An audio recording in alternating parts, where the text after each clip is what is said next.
Hello, I'm Anastasia Amoroso, and this is Beyond 60/40.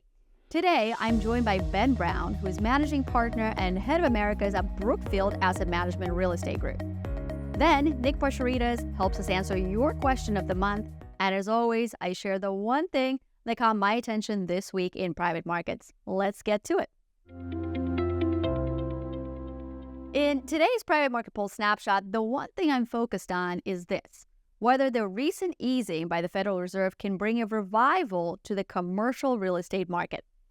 Private real estate has been the clear laggard within the private markets over the last couple of years, with real estate funds performance declining by more than 18% since June of 2022. But fast forward to today, and the CRE market may be nearing an inflection point in terms of price appreciation and lower financing costs, but against still solid operating income fundamentals. So first of all, the Fed is now firmly in easing mode, and this historically bodes well for commercial real estate. Looking at the data, outside of the 2007 global financial crisis, typically when the Fed enters a cutting cycle, CRE prices, in this case proxied by NCREIF Property Index, rise by 7% over the following year. The levered private CRE funds, proxied by NCREIF ODCE Index, also typically see an average return of 7% during that time period. Indeed, year-over-year change in property prices troughed back in the third quarter of last year, 2023, and prices are now showing signs of rebounding higher in the coming quarters. Lower rates can have a positive impact on property price appreciation, but secondly, and importantly, Fed easing also brings relief to borrowers with floating rate debt. This is because the key commercial real estate base rates, such as SOFR, tend to reset lower with Fed cuts. This is particularly good news this cycle, given the sharp rise in floating rate debt over the past 2 decades. Between 2004 and 2014, for example, only about 5% of commercial mortgage-backed securities, CMBS loans, were floating rate. But today, that number has jumped over fourfold to around 22%. That means that the pass-through from Fed cuts could be quicker and more impactful than the past. Now, one area that investors worried about is also this upcoming wall of CRE maturities in 2025 and 2026. And the decline in base rates should lessen those concerns too. In 2024, the average interest rate on newly originated CRE loan was 6.2%. That's about 190 basis points higher than that on the maturing loans. However, with further Fed rate cuts, the base rates could fall to around 4% in 2025 and closer to 3% by 2026, allowing the maturing loans to refinance at relatively lower yields, assuming spreads also hold steady. So as the funding costs come in and both new financing and refinancing appears more attractive, lending activity should increase significantly. Indeed, today, when we look at the Mortgage Bankers Association data, we see a forecast of a 26% increase in CRE lending this year, climbing from $429 billion in 2023 to $539 billion in 2024. And still a further 23% increase is expected in 2025 to reach $665 billion. That is in line with pre-pandemic trend. Additionally, we're also seeing signs of revival in the CMBS market, with third quarter issuance volumes among the strongest in the post-GFC era. Meanwhile, as the funding costs ease, aggregate CRE fundamentals remain solid. For instance, net operating income growth, or NOI growth, currently stands around 3%, which is in line with historical averages and slightly above inflation. Vacancies outside of the office sector are low, and that is what's supporting this rent growth. Indeed, NOI growth is forecasted to actually re-accelerate to between 4.5% to 7.5% in the coming years. So where does that leave us? Well, lower rates and solid fundamentals certainly warrant this renewed sense of enthusiasm and optimism about the commercial real estate market as funding costs ease, deal activity picks up, and prices stabilize. And I also think that given the reset in CRE prices of the past 2 years, which has left the commercial property prices significantly down since their 2022 highs, this is the right moment to opportunistically add back to this important $20 trillion asset class. And that's your one thing in private markets this week.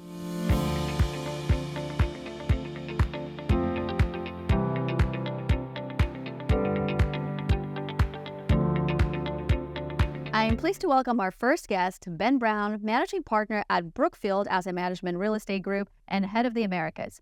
Brookfield Asset Management has nearly $1 trillion in assets under management worldwide across over 30 countries, including $268 billion in real estate. Ben oversees the real estate activities in the Americas region, including investments and portfolio management. And additionally, Ben is the sector head for office globally. Ben, welcome. It's great to have you in the studio today. Yeah, thanks for having me. We're definitely going to cover a little bit of office later. I'm not going to lead with that, but I do want to start big picture. And actually, I want to cut to the chase and talk about what is the outlook for commercial real estate right now? Because it's been a tough couple of years, down 12% in 2023, down about 2.5% so far in 2024. So what changes for real estate going forward? We're heading into an environment that's much more stabilizing in nature, provides a much better backdrop for go-forward returns. It has been a pretty turbulent past couple of years, and it's been primarily around the capital markets. Most fundamentals across most sectors have been pretty positive, and so we've seen growth across all of our businesses, but we've seen a lack of debt availability and an increase in costs. When you have such an acute rise in rates, real estate is impacted by the rate environment. And so we're heading into a more supportive rate environment, a more stabilizing rate environment, and that should mean that there's really good performance from real estate portfolios. Well, this is why I wanted to have this conversation right now, because a couple of years ago, I was moderating a real estate panel and I asked the question, at what point do you see an inflection in real estate? And back then, the answer was, well, the Fed is going to start cutting rates. And here we are, the Fed cut rates once, they're probably going to go again November, December, and into next year. So how meaningful are those rate cuts to the commercial real estate market, and how quickly might we see the relief from these rate cuts? Rate cuts are very impactful, and it's really across all segments of the real estate markets. But what I would say is it's really more impactful because it changes sentiment. It's really less important, I think, the pace and the severity of cuts as it is directionally rates going down and being in a more stabilizing construct. What I would say is as we've neared the first rate cut, and now we've had it, we've seen debt markets open back up and be much more constructive. We've seen base rates come in and we've seen spreads tighten. And so cost of debt has gotten cheaper, availability of debt has gotten more prominent, and that means transaction volume is starting to come back. And that's really the flywheel that we need of activity to continue to see real estate markets open up and recover. Look, a lot of investors have been worried about the default risk in commercial real estate, and we've certainly seen that, especially in the office CMBS, for example. We've seen defaults rise. People worried about the wall of maturities, which is this year and next year and, frankly, the next couple of years. So can we put those fears aside at this point because of these rate cuts? Look, I think it's nuanced. I think rates coming down helps because you have a couple different dynamics of catalysts to some of these events.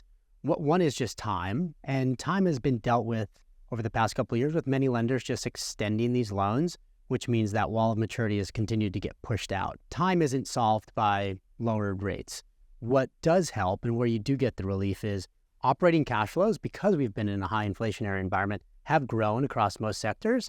And if debt service starts to come down to a level where operating cash flows are covering, the ability to refinance and roll those financings forward gets a little easier. What I would say, though, is as you've seen such an acute increase in rates, financings that were done 3 years ago in a very different rate environment still require a tremendous amount of new capital to come in. And not every sponsor has new capital to invest or a basis that they're willing to invest in. And so rates coming down helps. I'd say it's most beneficial for new capital, but there's still a real overhang of incremental capital needed for capital structures to be reset to today's values. And that's happening real time, and that's the opportunity set ahead of us. So how quickly is that cost of debt reset going to happen? And how much do they need to come down until investors can feel really comfortable with that cost of debt being below the net operating income growth? I would say it's happening, and we're starting to see it where many transactions today are now seeing positive leverage, where I'd say over the past couple of years, that was a harder dynamic where you saw many deals transacting. It was negative leverage. But when I say many deals, it wasn't many deals. I just mean that the majority of deals happening. We saw transaction volume drop meaningfully over the past 12 months. It's picked up quarter over quarter the last 2 quarters. I believe the next quarter, you will see the same directional growth. And into 25, I think we'll see a tremendous amount more of transaction volume. The other thing investors worried about is the lack of availability of capital to invest in commercial real estate, or, lack of capital or lack of willingness, either one. And, of course, the regional banks have retrenched quite a bit and other banks have retrenched, but it seems like you are actually seeing plenty of capital that is willing to be deployed into real estate. So you kind of have two dynamics. You have a record amount of dry powder on the equity side, waiting to invest and access the real estate markets today. You do have a shifting landscape of the debt availability in the market. You had regional banks being pretty supportive for many markets in terms of local and smaller scale lending. And then you had the money center banks, and they've both pulled back from commercial real estate over the past couple of years. We've seen a shift to alternative sources of financing. So insurance companies have been much more focused on deploying capital into the real estate space, and generally just the growth of private credit as alternative lenders into real estate is growing and will continue to grow. And is really a huge market opportunity generally. So I'd say we're going to see the quantum of debt availability still look like it has historically. I think the shape of the participants will look slightly different. So where are you finding the most compelling investment opportunity right now across sectors? We invest globally, and we invest across pretty much every institutional asset class. And we have the ability in our business, and specifically with our global funds and primarily our opportunistic strategy, to shift capital where we see the best risk-adjusted returns. Right now, we've deployed about $2 billion out of our current opportunistic strategies, the $15 billion strategy. About 2/3 of that deal activity will be deals in the U.S. When we can invest in the largest, most liquid real estate market in the world with good rule of law transparency, and the fact that we have a huge operating capability across every sector globally, but specifically in the U.S., a real deep operating capability, we think that gives us a competitive advantage. And if we can invest the dollars here where we're local and we have a deep operating capability, we're going to deploy those dollars there. Right. And very briefly, sector-wise, are you more interested in offices quite dislocated, or are you still finding opportunities in logistics, multifamily, et cetera? If you think thematically, the sectors that have good medium and long-term tailwinds in terms of supply and demand dynamics, it's easy to point to housing of all types, traditional apartments, single-family rentals, student and senior. The demographic shifts just really support that. We're still undersupplied housing generally. The growth of e-commerce and the further penetration that has, deglobalization, things happening closer onshore, that's really been driving supply chain and logistics. And so we've been investing across both of those sectors recently. And certainly they've been good investments. Yeah. I think some of them have actually defied, the negativity that you've seen elsewhere in real estate. What about office? Yeah. Is that becoming an opportunity after, a 20-30% correction? You have, again, structural oversupply, which we had even pre-COVID. You've had a change of behaviors, which has impacted demand in the near term, although it is our view over the long term that'll probably revert back to the mean. But we just have too much office space in the U.S. You've got 40% of the market that has virtually no vacancy. That surprises people when they hear that stat. And then you have 30% of the market that has 90% of the vacancy. Wow. So it's very barbelled, and we've seen that across our office business globally. The oversupply that exists, the market is speaking, and there's going to be a meaningful devaluation and impairment on that bottom third of the office market. And it will take a long time to work through, but when you think about what should be institutional, investable office space going forward, I think the universe shrinks, and I think we get back to a more normal office environment in terms of vacancy, rent growth, et cetera, as things settle back in. But it's an area where there's dislocation, and when there's dislocation, traditionally means opportunity. What happens to the 30%? Where is that 90% vacancy? What happens to that? I mean, I understand there will be defaults, there will be write-downs, but what physically happens to that space? There'll be a lot of financial impairment. Take New York as an example. It's always an easy thing for most real estate investors to understand. In a place like New York where land is finite, things will get to a value where they're close to land value, where they will be redeveloped into other things, or to a value where a developer or a real estate investor is incentivized to invest the additional capital to make them in that top 40%. What you will see at the same time is a divergence in the performance of the best. I don't see those tailwinds ending because when we talk about very little new construction, there's no new office construction happening globally of any scale. And the change in behaviors that we have seen across tenants have made them question what is the office. And what we've seen is they've said, we have to give our employees a differentiated experience. And if I'm going to ask you to come back to the office rather than sit at your kitchen table, I have to give you an experience that's better, that's amenitized, that's close to transportation, that creates something different. And that's why we're seeing higher rents in the best and a bigger impact to the bottom of the market. I'm not sure people were talking about office being an experience, let's say 20 years ago, but help us sum this up. It's been a tough couple of years for commercial real estate, but what kind of return should investors expect from their real estate portfolio? I think real estate is going to be a phenomenal asset class to find alpha in your portfolio. When you think about rates have peaked, pretty much globally. Values have bottomed again on balance across sectors. And fundamentals are still pretty strong. Supply and demand is in check. Now is the time. This is one of the best real estate investing environments we've seen in a decade. That's phenomenal. And it certainly does seem like a lot of stars are aligned from both the Fed perspective, the price correction that we have seen, and some of this compelling fundamentals that you're still seeing in real estate. Ben Brown of Brookfield Asset Management, thank you so much for joining us today. Thank you.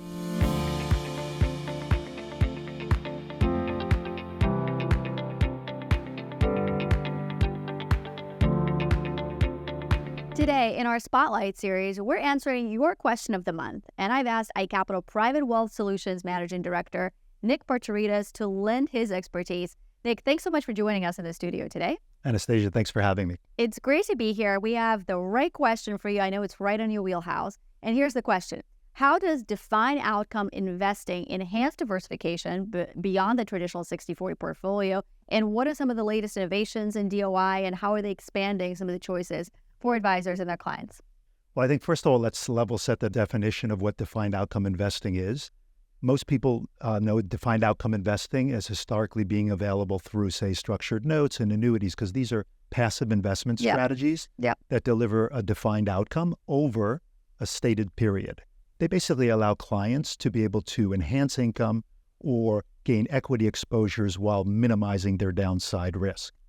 What we've really seen, though, is a lot of innovation recently where you're getting many of the same benefits, but through a fund. Fund characteristics such as liquidity, for instance, and access to greater strategies. So those innovations have really expanded the universe of clients beyond just mass affluent, high net worth to include also ultra high net worth clients. The access has been expanded such that some of these defined outcome strategies have really come more into vogue in the last 5 years, to the point where there was a recent Wall Street Journal article saying that these have become boomer candy for retirees. So why do you think we've seen that growth? Why do you think we've seen that surge in popularity? Yeah, so I probably fall into that category of boomer. But I think what's really driving it is a couple things. First off, market conditions, right? Clients are seeing better terms to meet their investment objectives. We're in a relatively high rate environment. Volatility spikes. That translates into better terms for clients. They have greater access to different vehicles to purchase these, such as funds. Clients tend to be very comfortable with funds. Also, given their time horizons, it allows them to purchase and liquidate whenever they need to. So it aligns with their market view and their time horizons. So why are funds potentially a better way to go? Number one is because more investors can access those funds, right? Traditionally, derivatives, you needed options-approved accounts. But for most investors, that's not an option, right? The daily liquidity feature allows them to buy when they need to and liquidate when they need to. So they can do that in addition to track their investments and their daily mark-to-market pricing, which is important as well. Right. So there has been this surge in popularity, and advisors must be incorporating this as part of the strategic allocations within their portfolios. So how would you advise that advisors do just that? It's become much more mainstream and part of their core holdings. It's really becoming an extension of their equity allocation, as well as an extension of their bond allocation as a way to enhance income without taking stock risk. And they're doing that primarily in the public market alternative bucket, right? And so because they're readily available, they can add or redeem when they need to, whether it's in a fee-based account or a model portfolio, given those specific characteristics. And so there's a strategic allocation consideration, but there's also, I'm sure, tactical opportunities. Where are some of the tactical opportunities you see today with these defined outcome strategies? Yeah, so what we're seeing is more thematic sectors such as small cap US, semiconductors. Earlier in the year, we saw a broadening out of equity participation in the so-called catch-up trade. Yeah. And so for a lot of investors, rather than just go long small caps, they deemed going long small caps in a risk-controlled way a much better option.